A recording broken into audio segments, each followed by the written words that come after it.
राजकीय, सामाजिक, आध्यात्मिक, शैक्षणिक, शेतीविषयक बातम्यांसाठी आदर्श भारत माझा सदैव न्याय हक्कासाठी आपल्यासोबत.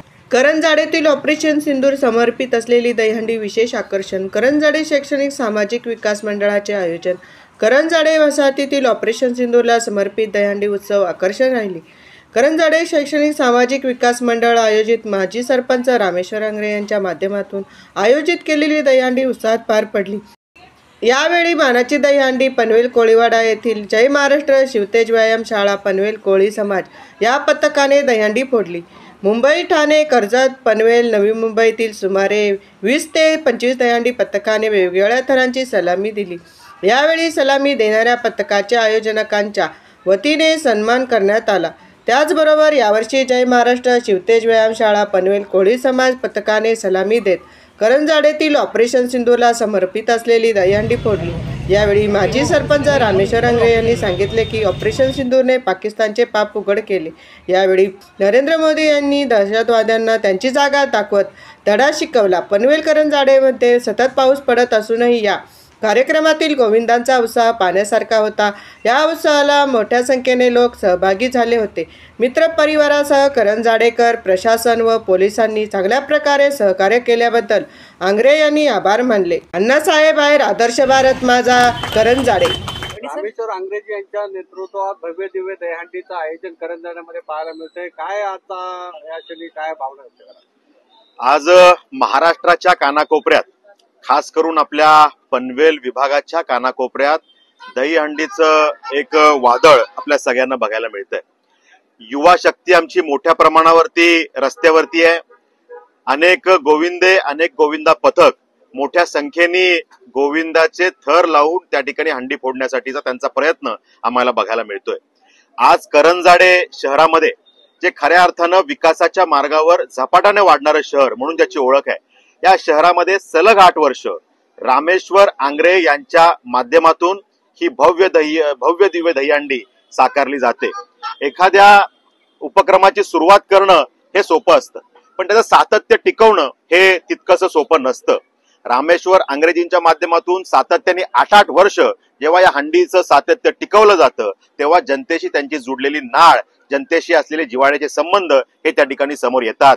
आणि त्यामुळे भारतीय जनता पार्टीच्या वतीने आणि करंजाडे सामाजिक शैक्षणिक सांस्कृतिक विकास मंडळाच्या माध्यमातून ही भव्य दिव्य दहीहंडी 2,22,222 या रकमेची हंडी त्यांनी या ठिकाणी साकारलेली आहे.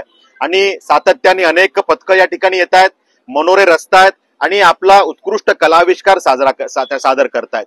मला वाटतं की हंडीच्या माध्यमातून आपण लक्षात घेतलं पाहिजे की कशा पद्धतीनं हा मानवी मनोरा आपल्याला संदेश देतो. म्हणजे जरी शेवटच्या थरावरती पोहोचून आमचा जो बालगोपाळ ते हंडी फोडतो तो महत्वाचा असतोच, सगळ्यांचं लक्ष त्याच्याकडे असतं, पण त्याच वेळेला खाली थर लावून एकमेकांची एकी दाखवून मजबूतीनं तू वरती चल, आम्ही तुझ्या बरोबर साथीनं आहे, हा संदेश देणारे आमचे खालचे बालगोपाळ सुद्धा तितकेच महत्वाचे असतात. हा संदेश जर आम्ही सगळ्यांनी पाळला तर मला वाटतं एक चांगला समाज, एक ताकदवर महाराष्ट्र आणि एक सक्षम देश घडवण्यामध्ये आपण याची परिणिती आणू शकू. आणि म्हणून आपण सगळ्यांनी येणाऱ्या कालावधीमध्ये चांगलं काम करू. या दहीहंडीच्या निमित्ताने एवढाच संदेश मी सगळ्यांना देतो. रामेश्वर नाईक एक आमचं युवा नेतृत्व आहे. या भागामध्ये जनसामान्यांच्या अडीअडचणी दूर करण्यासाठी सातत्यानं कटिबद्ध असलेले हे नेतृत्व आहे. सरपंच पदाच्या त्यांच्या कालावधीमध्ये त्यांनी अनेक अभिनव उपक्रम राबवले आणि त्या माध्यमातून जनतेच्या हृदयात त्यांनी स्थान प्राप्त केलेलं आहे. आणि आता या या करंजाड्याचा जो विकास होतोय यामध्ये जनतेच्या उपयोगी पडण्याचं काम, छोट्या छोट्या उपक्रमांच्या माध्यमातून मी समाजाच्या कसा उपयोगी पडू शकू, हा प्रयत्न त्यांच्या आणि त्यांच्या सहकार्याच्या माध्यमातून सारखा होताना मला दिसतो. त्यांच्या पुढील वाटचालीसाठी मी मनापासून शुभेच्छा देतोय. आपण हे 8वं वर्ष रामेश्वरजी साजरं करताय. आपण असंच पुढच्या अनेक वर्ष, पुढची 10 वर्ष, 20 वर्ष, 30 वर्ष ही मानाची हंडी अशीच सुरू ठेवावी. ज्या पद्धतीनं मुंबईमध्ये अनेक हंड्यांनी त्यांचा एक सन्मान कमवलाय, त्या ठिकाणी संस्कार प्रतिष्ठान, स्वामी प्रतिष्ठानची हंडी असेल किंवा जांभोरी मैदानची हंडी असेल, अशा हंड्या या विख्यात झाल्या, प्रसिद्ध झाल्या. तशाच पद्धतीनं आपली करंजाड्याची हंडी म्हटलं की रामेश्वर आंग्रे हे नाव त्या ठिकाणी नेहमी समोर येईल, ही आम्ही आशा व्यक्त करतो. आपल्या सगळ्यांना आजच्या मंगल दिनाच्या शुभेच्छा. रामेश्वर आंग्रे यांच्या माध्यमातून या ठिकाणी भव्य दिव्य दहीहंडीचं आयोजन करण्यात आलेलं आहे. काय भावना व्यक्त कराल आजच्या क्षणी? सर्वप्रथम मी आपल्या सगळ्यांच्या माध्यमातून आजचा जो दहीहंडी उत्सव आहे, या दहीहंडी उत्सवाच्या तुमच्या माध्यमातून सगळ्यात पनवेलच्या पुरणच्या नागरिकांना मनापासून शुभेच्छा अर्पित करतो. आणि त्या शुभेच्छा देत असताना जे दहीहंडी पथक आपल्या पनवेलमध्ये म्हणजे मुंबईच्या इतर भागातनं पण मुंबईतनं पण आपल्याकडे ज्या मोठ्या मोठ्या दहीहंड्या लागतात त्या फोडण्यासाठी या इथे येतात, त्यांना कोणत्याही प्रकारची इजा या दहीहंडी उत्सवात होऊ नये अशा प्रकारची गणेशाचरणी प्रार्थना करतो. आणि आज आपण करंजडे सामाजिक शैक्षणिक सांस्कृतिक क्रीडा मंडळ या मंडळाच्या वतीने आमचे सहकारी बंधू रामेश्वरजी आंग्रे यांच्या माध्यमातून दरवर्षीच करंजड्यामध्ये नाविन्यपूर्ण उपक्रम घेऊन दहीहंडी उत्सव हा साजरा केला जातो. आपल्या सगळ्यांना ज्ञात असेल की गेल्या वर्षी याच ठिकाणी याच जागेवर पाणी प्रश्न जो करंजड्याचा जटिल प्रश्न आहे, या जटिल प्रश्नाला वाचा फोडण्यासाठी रामेश्वरजी आंग्रे आणि त्यांच्या सगळ्याच सहकाऱ्यांनी या इथे पाण्यावरती जो पाण्याचा त्यांना मनवा भासत होता याच्यावरती एक थीम बनवून दहीहंडी उत्सव साजरा केला होता. यावर्षी आत्ताच आपल्या देशाचे पंतप्रधान आदरणीय नरेंद्रजी मोदी साहेब यांच्या माध्यमातून ज्या प्रकारे ज्या प्रकारे आपल्यावरती हल्ला केला होता पाकिस्तानने आणि त्या हल्ल्याला प्रत्युत्तर देताना आपणही भारताने जी सक्षम ताकद दाखवून आपल्या जवानांच्या माध्यमातून जी ताकद दाखवून पाकिस्तानला जे सडेतोड उत्तर दिलं, सिंदूर ऑपरेशन म्हणून त्या ऑपरेशनला नाव दिलं गेलं. आजची यावर्षीची थीम दहीहंडीची ही सिंदूर अशीच आहे. अशा प्रकारे नाविन्यपूर्ण उपक्रम घेत रामेश्वरजी आंग्रे सातत्याने या करंजडे गावामध्ये कार्यशील राहत आहेत. लोकांचे प्रश्न सोडवण्यासाठी ते मोठ्या हिरारीने सर्वदा पुढे राहत आहेत.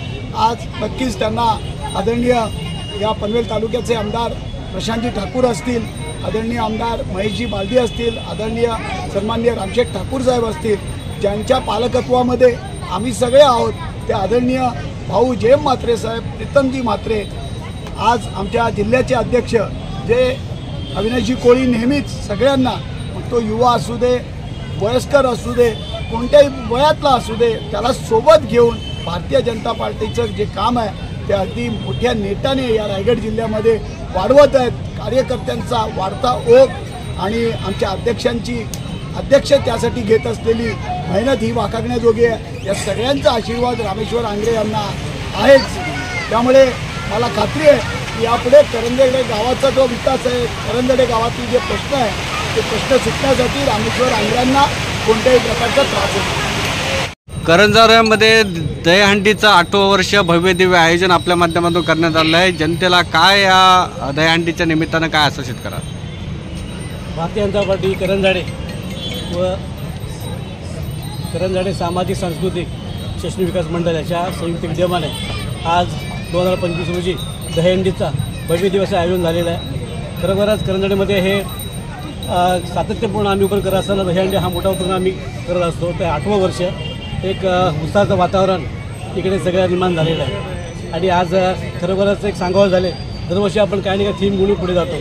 तर आज ऑपरेशन सिंदूर ही थीम घेऊन पुढे जातो आहे. कारण आपले विश्वविख्यात विश्वगौरव असे आपले पंतप्रधान नरेंद्र मोदीजी यांच्या नेतृत्वात जे आपले लष्कर सामर्थ्य ते दाखवून आज पाकिस्तानचा तिथे म्हणजे त्यांच्या घरात घुसून जो पाडाव केला आहे, खरोखर एक सन्मानार्थ आहे. म्हणून लष्कराच्या सन्मानार्थ या दहीहंडी त्याचं आयोजन केलेलं आहे. विशेष करून आज बघतो आपण सगळीकडे उत्साह हा अगदी आनंदात उत्साह जो वाहत आहे, त्याच्या दृष्टीने आम्ही पुढे राहत आहोत. विशेष करून आता हे सगळे इकडचे उपक्रम बघत असताना आम्ही विविधतेने करंजडच्या समस्या सोडवायचा प्रयत्न केला प्रामुख्याने. त्यामध्ये अशा ज्या जनते निगडीत आहेत ते सगळे प्रश्न सोडवायला मार्गाचा प्रयत्न करतो. आम्हाला विशेष करून आमचे आदरणीय आमदार प्रशांतजी ठाकूर साहेब असतील, महेशजी बालदी साहेब असतील, त्यानंतर विक्रांतजी पाटील साहेब असतील, त्यानंतर आमचे एक पाठीचा काढा म्हणतात दादा जे आमचे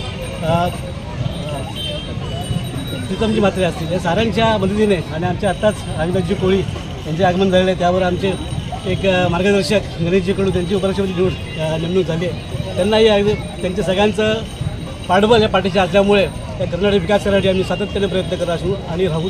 आणि पुढे ज्या ज्या काही समस्या असतील त्या नक्कीच ह्या सर्वांच्या नेत्यांच्या मार्गदर्शनाखाली आम्ही पुढे कर्मचारी परिषद सोडण्याचा प्रयत्न करू आणि पुढे जाऊ. मागील काळामध्ये आपण देशाचे पंतप्रधान नरेंद्र मोदी यांची मन की बात करंजाडेवासियांपर्यंत पोहोचवली. भविष्याच्या काळात आपली मन की बात करंजाडेवासियांपर्यंत कशा प्रकारे जाईल आणि कशा प्रकारचं नियोजन राहील? आता आपल्या सर्वांना ठाऊक आहे मन की बात हा कार्यक्रम विशेष करून माझी सहकारी सोलंकी साहेब इथे आहेत, त्यांच्या मार्गदर्शनाखाली आम्ही मन की बात हा कार्यक्रम सुरू केला. आज चित्रपट काँग्रेस पक्षातून भारतीय पार्टी प्रवेश करत असताना इथे एक कार्यकर्त्यांना काम करण्यासाठी एक वाव आहे. तिकडे आज आपण देशाचे जे सामर्थ्य बघतोय, आता विश्वदूर आपण सगळीकडे देशाचे पंतप्रधान हे काम करत असताना आज कुठेतरी विविध योजना विविध उपक्रम हे त्यांच्या मन की बातच्या कार्यक्रमात सातत्याने पुढे येत असतात. तर आपण तळा लोकांसाठी इथल्या गोरगरीब जी जनता आहे किंवा इथे पिढी सुशिक्षित जो वर्ग आहे त्यांच्यासाठी मन की बातमधून स्वदेशी नारा असेल, त्यानंतर इथे विविध प्रकारचे उपक्रम जे राबत ते कशा लोकांना पोहोचता येतील त्यासाठी आम्ही हा प्रामाणिक प्रयत्न करतो. मन की बात प्रत्येक आपण बघतो महिन्याच्या शेवटच्या रविवारी हे कार्यक्रम असतो. तर हा घराघर कसा पोहोचवता येईल, लोकांमध्ये सर्वसामान्य कसा पोहोचवता यासाठी हा प्रामाणिक प्रयत्न केला होता आणि पुढेही करत राहू.